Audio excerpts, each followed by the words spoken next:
So guys, ইতিমধ্যে চলে আসলাম জাহাঙ্গীরনগর বিশ্ববিদ্যালয়।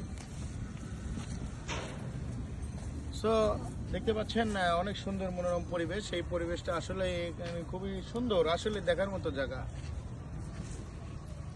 আসলে বুঝতে পারলাম না এনারা কারা, এরা কোথায় থেকে আসছে, কেমনে কি ব্যাপার বুঝলাম না। এনারা এরকম করতেছে কেন, কি হয়েছে এদের? সো গাইস, দেখতে পাচ্ছেন অনেক সুন্দর মনোরম পরিবেশ, দেখার মতো পরিবেশ। জাহাঙ্গীরনগর বিশ্ববিদ্যালয় আছে অনেক কিছু, এবং মানে কি বলবো, এখানে আছে দেখার মতো অনেক কিছু। বুঝলাম না ভাই, আপনি কি সাংবাদিক? জি ভাই, কি সমস্যা কি আপনার? কি করতেছেন? কেউ তো নাই ভাই, কি করতেছেন মোবাইলে? ভাই আপনি কি করতেছেন আপনি? কি এবার ভাই, আপনারা এমন করছেন কেন, কি হয়েছে? ভাই ভাই, এটা তো জাহাঙ্গীরনগর না ভাই। কেউ না, আপনি যে কথা ভাই, বলছেন এটা তো জাহাঙ্গীরনগর না, এটা মোহাম্মদপুর। কি নিউজ কি বুঝছেন ভাই, এটা মোহাম্মদপুর ভাই। কি এদার কি আছে লো? হ্যালো, কি আছে লো? ভাই ভাই, এটা তো মোহাম্মদপুর, এটা তো ভাই, জাহাঙ্গীরনগর এটা না কি ভাই। ঠিক হচ্ছে ভাই? দে মোবাইল ভাই, দে মোবাইল দে। আসসালামু আলাইকুম এভরিওয়ান। এখানে দেখতে পাচ্ছেন একটি সাংবাদিককে হেনস্থা করা হচ্ছে। ভাই মোহাম্মদপুর, এটা এখানে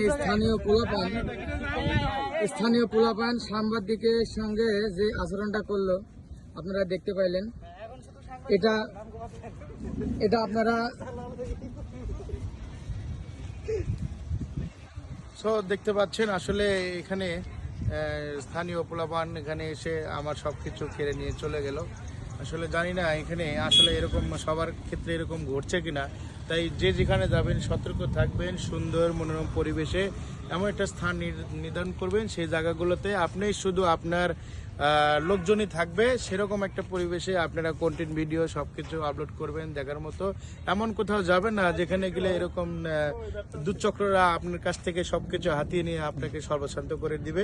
তাই অবশ্যই এই জিনিসটা আপনারা অবশ্যই মাথায় রাখবেন, যেখানেই যাবেন সুন্দর মনোরম পরিবেশে শুধু আপনার টিম বা আপনি টিম ওয়ার্কটাই কাজ করবে, এরকম জায়গায় আপনারা নির্বাচন করবেন, তাছাড়া আপনার ক্ষতি হতে পারে। সো গাইজ, ভিডিওটি ভালো লাগলে অবশ্যই লাইক, কমেন্টস এবং শেয়ার করতে ভুলবেন না। আল্লাহ হাফেজ।